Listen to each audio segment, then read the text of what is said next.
Hello, my name is Jimmy Smith and welcome to the presentation on lees aging. And you can see some lovely barrels on lees aging there, and we're going to go through that in a little bit.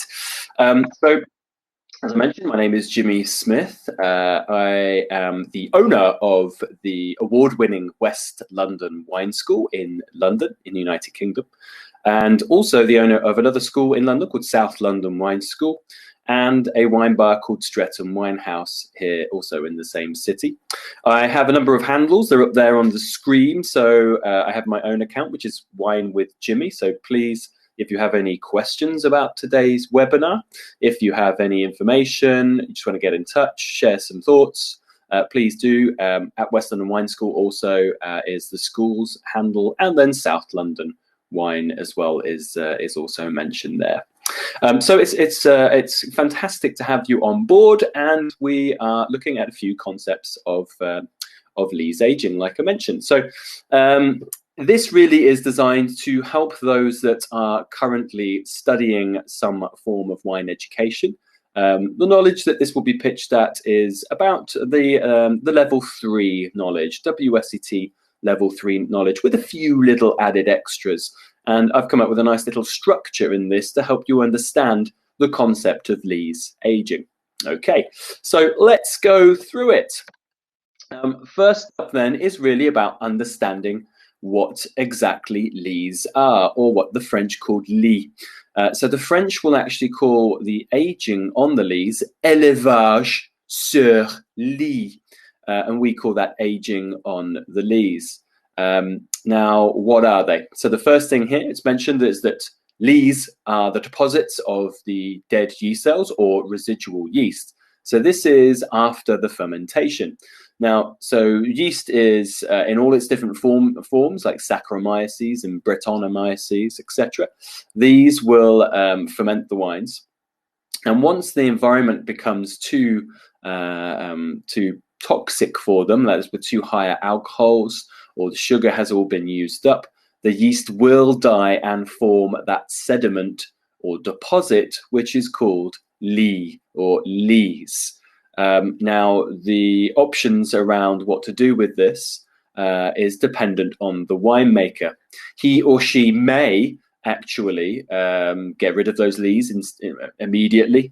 They certainly almost will actually rack off the very heavy deposits, which are called gross lees, or the fine lees. And fine lees, it depends on what you are wanting out of the final style of wine, and we're going to go through all those things in a second.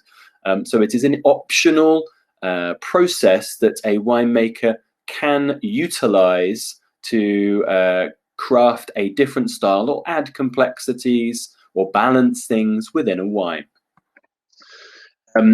The other things we need to know is that there is a reaction between the wine and the dead yeast cells. So as that yeast cells are sitting within the finished wine, you will find that the reaction here, autolysis, will impart aromas and flavors, and that will actually gain more complexity in terms of its aromas and flavors within the wine. If you are studying your WSET Level 3, well, this is something that you will see on your tasting card. On the bit where it says primaries, secondary, and tertiary, in the secondary area, all associated aromas and flavors with winemaking will be found here. And there is actually one that says yeast autolysis, and you'll find things like biscuit, bread, brioche, and toast. So that is an important thing to know. And another one, which is mightily important, is in fact the reaction between the wine and the yeast. The yeast will impart manoproteins, and this actually adds to the textural mouthfeel or roundness of the wine, gaining a bit more body behind it.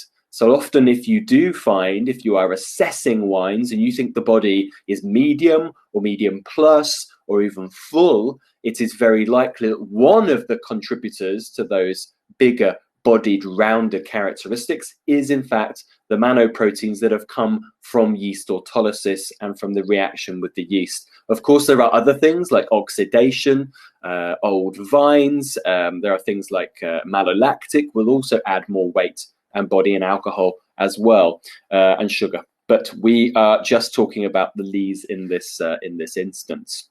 Okay, so that's in fact what lees are and what certain technicalities around them. What I really want you to think about now, and what I want you to understand, is the three processes and three stages of lees, why they are used and why they are utilized by winemakers in these three stages. So let's go through those. So these are really about around the time of aging on the lees. So we're going to talk through short lees contact, medium lees contact, and long lees contact to make it nice and easy for you. So if you are making a wine in a zone where your grapes have a remarkably high titratable acidity of around 8, 9, 10, the pHs are very low, you're looking at around 2.5 to 3. The acidities, therefore, in those wines can be so intensive that they can be a little bit overpowering in a wine if there's nothing done with that wine to combat or balance those acidities. And this is where a little bit of lees contact can be useful. So short lees contact in some areas in the world, such as Muscadet, with the very acidic Melon Blanc grape, for example, short lees contact will actually help mitigate, moderate, or balance that very souring high acidity. So short, it says short here. Timing wise, it can vary, but often it's a winter on the lees, so somewhere around 3 to 6 months potentially will actually just soften that bit of real raspingly piercing high acidity. What about the next one then? So the next one is around more sort of moderate, medium lees contact. And this is beyond 6 months. So let's say 6 months to about a year. And it is quite common for a lot of more bigger, robust white wines to actually go through around a year of this lees contact. The reason being is that normally wine is an annual thing, and you will need to produce a wine each year, and you'll need often the space to make those wines on an annual basis. They probably want to put the wines through more lees contact as the wine gets more complex and so on, but it's normally an annual thing. So medium lees contact will obviously mitigate the acidities again and further, but also will add those manoproteins, that roundness, that texture, and that kind of softer feel in the wine. And this, as the example is identified there, is quite common with Chardonnay. So there are other grapes in the world that will do this, you know, your Roussins and your Marsans and your Chenin Blancs from the Loire and your Vieuras from down in Spain, in Rioja. But it's Chardonnay which is probably the most commonly talked about, and it will have that roundness and texture from it. And then, of course, there is a longer lees contact, and this is often beyond a year. So maybe 1 year to 2 years to 3 years and beyond. Now, this is really famous around Champagne. Champagne is one of the most northern hemisphere climatic zones, which means its acidities are sky high. So you really need a long process to help mitigate that. You need to add a bit of weight and body, but also then flavour and aroma will be imparted through these longer contact with the yeast, imparting, as your WSET Level 3 card would say, something around yeast autolysis, so biscuit, bread, brioche, and pastry, and so on. So very important 3 stages. So it's important to understand the length of lees contact to then understand how it actually will shape the final style of the wine.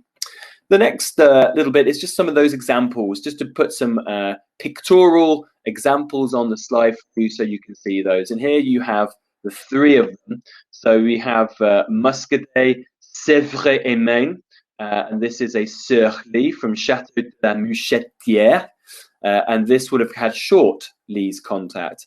The middle one is a Central Autargan Bannockburn, which is a Chardonnay, and it says extended lees contact. So this would have had that medium lees contact we would expect. And then on the far right of the slide there is the Comte de Champagne from Dattinger. Champagne will go through quite long aging on the lees. You, of course, are looking at somewhere around 2, 3, 4 years. And I think with Comte de Champagne, it's probably somewhere around 5 or 6 years. And that will impart a lot of those flavours and aromas in the final style of wine. So I hope you've enjoyed your little session here on lees and how to understand it at a kind of an intermediate level, but understanding it for your level 3 certificate, certainly. And you should be able to now apply this to any of the wines in the world to answer questions surrounding lees and lees contact, why they are done, what they are, why they're done, and what they impart, and how they affect the final style of the wine. So thank you so much for your time. Once again, I've been Jimmy Smith, the owner of West London Wine School, South London Wine School, and Streatham Winehouse. Please, that's all of our social media handles if you wish to get in contact. All of our courses and tastings are up on our websites of westlondonwineschool.com, southlondonwineschool.com, and then our wine bar, streathamwinehouse.com, which is down in South London in the UK. Of course, during this pandemic that we have currently on in the world, we are very much online now. We do a lot of online content, and a lot of our courses are also online. So you will be able to access WSET courses, our own courses, history of wine courses, winemaker-led tastings, and so on. Thank you so much for your time. See you again very soon. Thank you for visiting the WSET online portal for West London Wine School. Cheers. Bye.